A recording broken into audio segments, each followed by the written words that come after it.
Well, excited to get to be back playing. Got the week off to hopefully heal up a little bit, and now we got to go on the road again and try to continue with some momentum. We were playing good football. We got to continue that on the road. I think Stanford plays the game the right way. Troy's an excellent coach. They've been aggressive in terms of I think they've gone for 24th downs, most in our league by far, and they do an excellent job of possessing the ball on offense and limiting your possessions on offense. They're nothing like Navy, but very similar in that you may only get 8, 9, 10 possessions a game instead of 12 plus, which is standard. So got to be efficient on offense and value the football defensively. Well, they also stop the run well as a defense as well and try to make you one-dimensional. And then offensively, it all starts with Daniels, a quarterback. He's a good player. It all runs through him. You could tell when they didn't have him against Virginia Tech. That hurt him. But, we're excited to get to play again and go on the road for a challenge. What was kind of some of the focuses that you guys had during the off week? Yeah. Just getting healthy? Yeah, I mean, it was really well timed in that we just had 3 really physical games, even 4 if you count the BYU game, but 3 in a row without any off time. And so, we've been fortunate from an injury standpoint to be, other than maybe running back, in pretty good shape, but still just the the physicality week in, week out, O-line, D-line, the little bumps and bruises here, a guy with a shoulder, a hamstring, whatever. So we wanted to get healthy, and we needed that. At the same time, when you got momentum and you're playing well, you want to keep playing. So we got to do a good job of trying to pick up where we left off and play good football and try to continue to build on what we've been doing. Speaking of that, you guys have focused on getting off to a hot start in your past few games. How can you try to make sure you continue that, coming off a bye week where you Yeah. have football? I know it may surprise you, but we always want to get off to a good start. So we have done a better job of that our last 3 games. And so and I think particularly on the road, you want to get off to a good start. Just kind of relaxes everybody, gives everybody confidence. It doesn't mean you necessarily have to go down and score a touchdown every time. But, I think our guys are locked in. Yes, we can't let there be any kind of hangover coming out of the bye week or any rust. But, just do your job, execute, make plays. So that's something we're going to need to do again Saturday, and we're always focused on it, and hopefully we can do it again.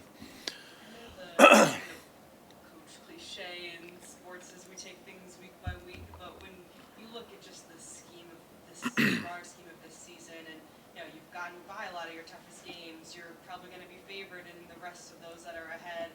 Is this the exact position you hoped your team would be in at this time of year? Well, Before I answer that, glad Billy showed up. Everybody, make sure. Did you bring the afternoon paper? Yeah. Okay.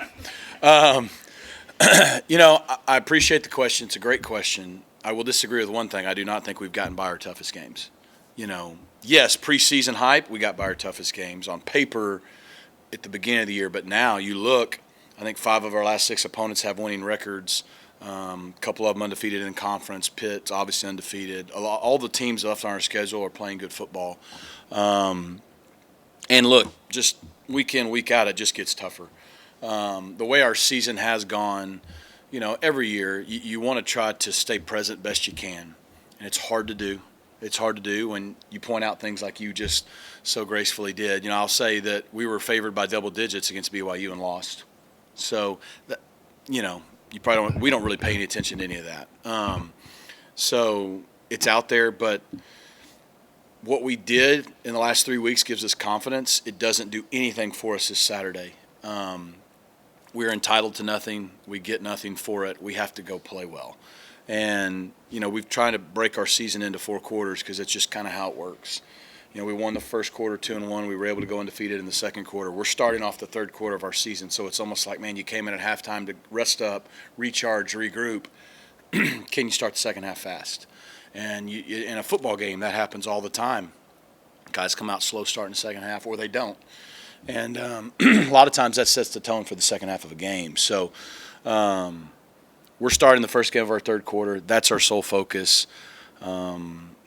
If you continue to play good football and win, then every game after that becomes a bigger game. And if you don't, then you got to stop asking me that question. So I hope you keep asking it. But we have much respect for everybody on our roster. And back to the original challenge from the season. We said going into this year, we felt like we had a team that could compete. So far, we've proven we can do that. But what we've never done is play 10 straight games like this. I say never, 30 years. We've only played 4. We still have 6 to go.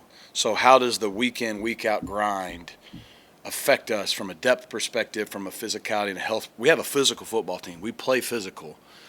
That's what we have to do. But how will we hold up? I don't know. That's one of the things we're going to learn. So I think there's some really, really big challenges in year one ahead of our program in the last 6 weeks, and it doesn't just have to do with the record, although we have put ourselves in position for these games to be meaningful. How much do you look at Stanford's game against Syracuse and their success that they had versus looking at what other teams have done to them the last 3 weeks? Syracuse's only loss, I believe, correct, on the road on a Friday night. Road teams hardly ever win on the road, midweek games. You look at times they've shown not only they beat Syracuse first game of the season, they were in control of that game for about 3 quarters against TCU. We know what kind of talent they have. They go to Clemson. That game was tight through 3 quarters. I think the Virginia Tech's the outlier because, again, their quarterback didn't play, and he's really what makes their offense go. But defensively, they're an aggressive, play-hard physical unit. They force a lot of fumbles. They stop the run. They make you earn everything and beat them. And that gives them a chance to stay in every game. And then the way they play ball control offensively, like we're going to have to get off the field because if we let them possess the ball for 4 and 5 and 6 and 7 and 8 minute drives, that game shrinks quickly. And they want a game with less possessions. We want a game with more possessions. And so,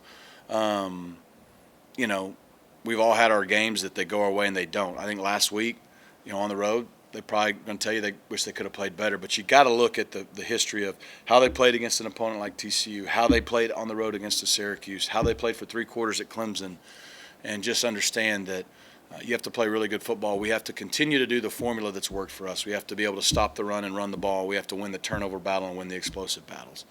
If we can do that, I like our chances. What's the reception like on the recruiting trail when you are ranked in the top 25, Yeah. getting out there around town and helicoptering?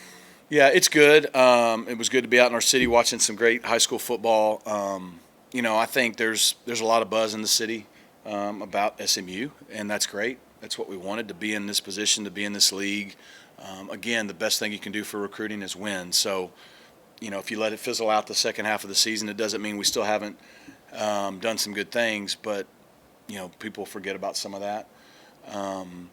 But, no, it's been good. I mean, this is the position we want to be in. It's going to take 2 and 3 and 4. You got to stack recruiting classes when you go to this level of football to sustain it.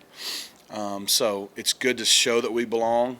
Now we got to continue to compete and finish down the second half of the season so we can maybe capitalize on some of the potential recruiting opportunities we'll have. When you're having your big picture conversations during the bye week, are those conversations any different when you're coming off the BYU loss versus coming off of 3 straight wins? Yes and no. I mean, look, when you come off a disappointing loss against who's proven to be a really good team, but where you felt like, we let some things go, it's a little easier to be urgent about fixing them, right?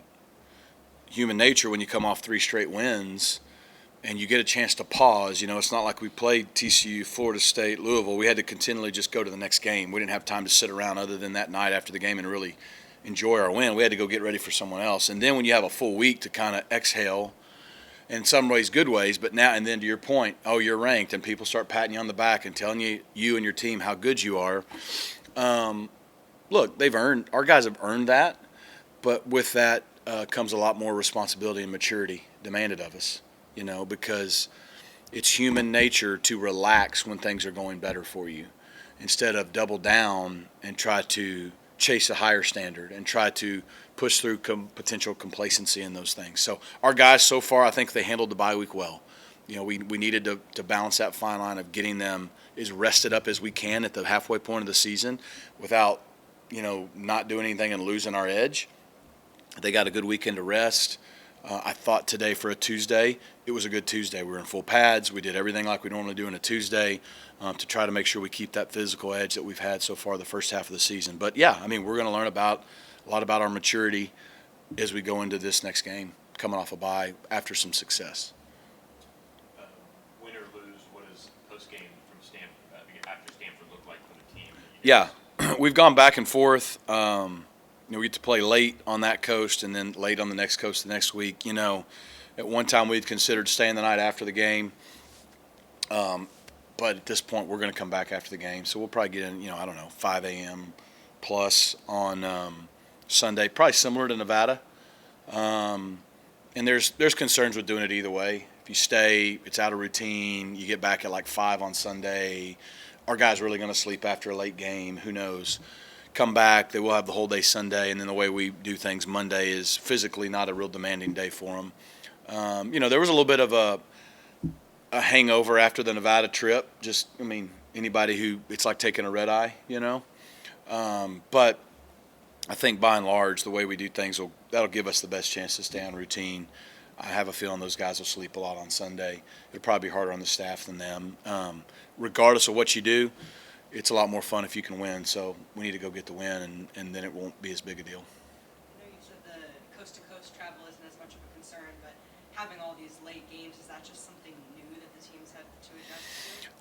I don't think so. Over the last 2 years, I feel like we've had a good balance of early and late games. So, no, the late game, usually as a coach you worry more about early games, but, thankfully we're a morning practice team, so that doesn't seem to be an issue. And guys are usually, especially if you're at home, you like night games, better crowds, better atmosphere. I don't think it matters, when you're going to fly all the way back from the West Coast and lose all that time. Sure, you'd love to kick out there at noon, like I think Virginia Tech got to do, but it doesn't matter. And teams have been doing it for years, going to Pac-12 schools and playing, and everyone's got parts of their schedule that are more positive and others that are more challenging. Back-to-back road games on each coast. I like the challenge, so we don't really need to worry about the travel back in the next game until we worry about this game anyway. So we need to go play well against Stanford. Have you seen the line's progression, particularly Coach Yep. Justice talked to us about after about that first bye week? Yeah. How important that was to getting personnel more consistent, kind of get Yeah. the mindset in. I think the O-line's been really steady. The O-line's a lot like a deep snapper or holder or kicker. They only really get noticed when something bad happens. And so in 6 games, we've got 6 sacks, and one of them's not even a sack because Kevin was scrambling and fell. So we've given up 5 true sacks. 4 of those 6 games, we didn't give up a sack. So the 3 happened in 2 games. So we've had our tough moments like every unit will, but I think they've done a nice job. We've ran the football well against good competition without having a lot of negative plays. That's what really kills you is negative plays. You can hand the ball off and get no gain or 1 or 2. Okay, that happens. It's when you go backwards. So I think from the standpoint of eliminating a lot of the negative plays in both the sacks in the passing game and in the run game, I think they've done a solid job. I think the last couple of weeks have been better. We've got the unit. We know our top 5 or 6 to 8 guys, and they're all rotating, and the roles have kind of been defined. And a couple times, like Jakai's got banged up, it was good. J.O.'s played center now. He pops in. And so, guys like Ben Sparks seem to come in late in games and give us a spark, no pun intended. And so I think we're in a good place. But just like our unit, it's what is our mindset? What are we chasing? Are we chasing our standard? Are we trying to go out and still pursue our best game that we have not played yet? Or are we relaxing? And so that unit's got to double down on what they've been doing the last few weeks. Any injuries you can update after Oh boy, I don't think we had any. I think Tank's in a much better place. Tank Booker. We didn't really have him for Louisville, but the bye week and that week have really helped him, so he's available. I think it really helped guys like Burchard and LJ.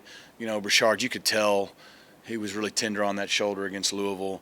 I think it's really great to have LJ back. When he's been healthy in his career, he's been really productive. You look at Florida State, he was averaging 7 yards a game till he went out. We had him. Or maybe that was TCU. But we had him available last Saturday against Louisville, but, didn't until later in the game. But when he came in, he made some big runs in the 4-minute situation in the red zone. So I think getting him back's big. So I think we're as healthy as we've been in a minute at that position. I just think, look, you're never healthy after the first game of the season. So our guys are playing banged up with bumps and bruises, normal football stuff. But the week helped them. The only one that's probably not going to be available this week would be Romello. I think everyone else, unless I'm missing somebody, should be back and available.